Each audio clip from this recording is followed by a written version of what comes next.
नमस्कार, स्वागत है आपका क्वेश्चन केंद्र में। आज हम एनसीईआरटी कक्षा 9 भूगोल के चैप्टर 4 जलवायु की शुरुआत करने वाले हैं। इस चैप्टर के सभी महत्वपूर्ण टॉपिक्स को आसान भाषा में समझेंगे और अंत में परीक्षा में पूछे जाने वाले शानदार एमसीक्यूज भी करेंगे। तो बिना समय गंवाए चलिए शुरू करते हैं। पहला प्रश्न है, किसी क्षेत्र की जलवायु को प्रभावित करने वाले कारकों की संख्या कितनी मानी जाती है? उत्तर है सी 6। चलिए समझते हैं। किसी भी क्षेत्र की जलवायु उस स्थान पर लंबे समय लगभग 30 वर्ष या अधिक तक रहने वाली मौसमीय परिस्थितियों का औसत होती है। किसी क्षेत्र की जलवायु मुख्य रूप से 6 प्रमुख कारकों से प्रभावित होती है। पहला, अक्षांश यानी लैटिट्यूड। भूमध्य रेखा के निकट सूर्य की किरणें सीधी पड़ती हैं, इसलिए वहां तापमान अधिक होता है। ध्रुवों की ओर जाने पर तापमान घटता जाता है। दूसरा, ऊंचाई एल्टीट्यूड। समुद्र तल से ऊंचाई बढ़ने पर तापमान कम होता है। सामान्यतः प्रत्येक 65 मीटर की ऊंचाई पर तापमान लगभग 1 डिग्री सेल्सियस घट जाता है। तीसरा कारक है वायुदाब एवं पवन तंत्र, प्रेशर एंड विंड सिस्टम। विभिन्न प्रकार की हवाएं गर्म या ठंडी हवा लाकर किसी क्षेत्र के तापमान और वर्षा को प्रभावित करती है। चौथा, समुद्र से दूरी, डिस्टेंस फ्रॉम द सी। समुद्र के निकट क्षेत्रों में जलवायु सम मध्यम रहती है, जबकि समुद्र से दूर क्षेत्रों में तापमान का अंतर अधिक होता है। पांचवा, महासागरीय धाराएं, ओशन करंट्स। गर्म धाराएं तटीय क्षेत्रों का तापमान बढ़ाती है, जबकि ठंडी धाराएं तापमान कम कर देती हैं। छठा है उच्चावच, रिलीफ फीचर्स।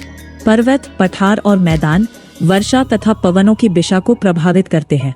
उदाहरण के लिए हिमालय भारत को मध्य एशिया की ठंडी हवाओं से बचाता है। दूसरा प्रश्न है, निम्नलिखित में से कौन सा जलवायु को प्रभावित करने वाला कारक नहीं है? उत्तर है डी, जनसंख्या घनत्व। अगला प्रश्न है, पृथ्वी की सतह से ऊंचाई पर जाने पर तापमान पर क्या प्रभाव पड़ता है? उत्तर है सी, घट जाता है। चौथा प्रश्न है, एशिया में मानसूनी जलवायु मुख्यतः किस क्षेत्र में पाई जाती है? उत्तर है डी, दक्षिण पूर्वी एशिया। अगला प्रश्न है, किस केंद्र शासित प्रदेश में दिन एवं रात का तापमान लगभग समान रहता है? उत्तर है डी, अंडमान एवं निकोबार द्वीप समूह। अगला प्रश्न है, तमिलनाडु तट पर मुख्य वर्षा किस महीने में होती है? उत्तर है सी, अक्टूबर नवंबर। अगला प्रश्न है, भारत में कर्क रेखा पश्चिम से पूर्व किस स्थान तक गुजराती है? उत्तर है सी, कच्छ के रण से मिजोरम तक। अगला प्रश्न है, पृथ्वी के घूर्णन के कारण उत्पन्न आभासी बल को क्या कहते हैं? उत्तर है सी, कोरियोलिस बल। चलिए समझते हैं। कल्पना कीजिए कि पृथ्वी घूम ही नहीं रही होती, तब हवा सीधे उत्तर से दक्षिण या समुद्र से जमीन की ओर चलती। लेकिन पृथ्वी लगातार घूम रही है, इसलिए हवा अपने सीधे रास्ते पर नहीं चल पाती और थोड़ी मुड़ जाती है। इस मुड़ने का कारण ही कोरियोलिस बल कहलाता है। इस बल के कारण उत्तरी गोलार्ध में गतिशील वस्तुएं दाहिनी राइट ओर मुड़ जाती हैं। दक्षिणी गोलार्ध में गतिशील वस्तुएं बाईं ओर मुड़ जाती हैं। इसी कारण पृथ्वी पर चलने वाली व्यापारिक पवनें, ट्रेड विंड्स, पश्चिमी पवनें, वेस्टर्लीज तथा चक्रवातों की दिशा प्रभावित होती है। फेरेल का नियम, फेरेल्स लॉ, कोरियोलिस बल से संबंधित नियम को फेरेल का नियम, फेरेल्स लॉ कहा जाता है। इसके अनुसार उत्तरी गोलार्ध में सभी गतिशील वस्तुएं दाहिनी ओर विक्षेपित होती हैं। दक्षिणी गोलार्ध में सभी गतिशील वस्तुएं बाईं ओर विक्षेपित होती हैं। भूमध्य रेखा 0 डिग्री अक्षांश पर इसका प्रभाव 0 होता है। ध्रुवों 90 डिग्री अक्षांश पर इसका प्रभाव अधिकतम होता है। अगला प्रश्न है, कोरियोलिस बल उत्तरी गोलार्ध में वस्तुओं को किस दिशा में विक्षेपित करता है? उत्तर डी, दाहिनी ओर। अगला प्रश्न है, दक्षिणी गोलार्ध में कोरियोलिस बल वस्तुओं को किस दिशा में विक्षेपित करता है? उत्तर सी, बाईं ओर। अगला प्रश्न है, फेरेल का नियम किस बल से संबंधित है? उत्तर सी, कोरियोलिस बल।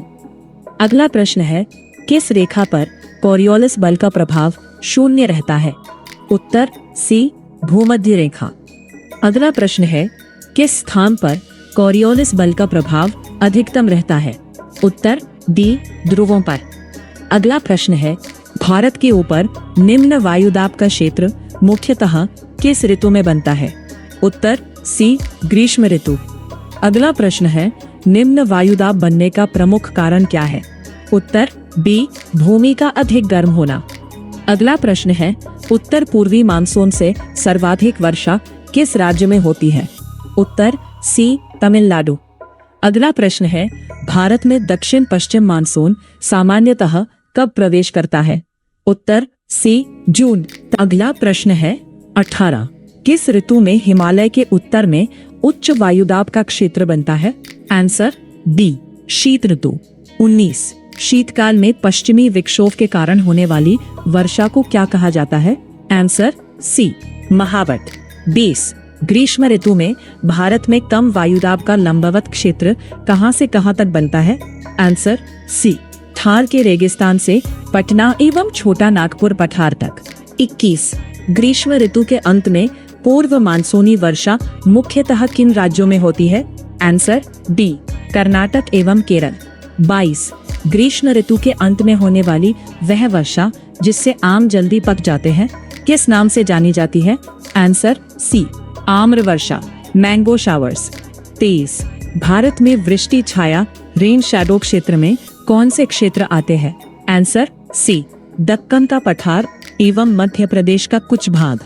अगला प्रश्न है 24, विश्व के सर्वाधिक वर्षा वाले स्थान मासिनराम किस पहाड़ी की दक्षिणी ढाल पर स्थित है? जवाब डी, खासी पहाड़ी। 25, जब मानसून गर्त मानसून ट्रॉफ हिमालय के समीप चला जाता है तो क्या प्रभाव पड़ता है? जवाब सी, मैदानी क्षेत्रों में लंबे समय तक शुष्क अवस्था तथा हिमालयी नदियों के जलग्रहण क्षेत्रों में भारी वर्षा होकर बाढ़ की स्थिति बन सकती है। जाने से पहले कमेंट में बताइए कि आज के 25 प्रश्नों में आपका स्कोर कितना रहा। अगर 25 में 25 आए हैं तो आप सच में बीपीएससी टीआरई की तैयारी सही दिशा में कर रहे हैं। अगर आपको ये एमसीक्यू सेशन पसंद आया हो तो लाइक करें, अपने दोस्तों के साथ शेयर करें और चैनल को सब्सक्राइब करना बिल्कुल न भूलें। मिलते हैं अगले वीडियो में। धन्यवाद।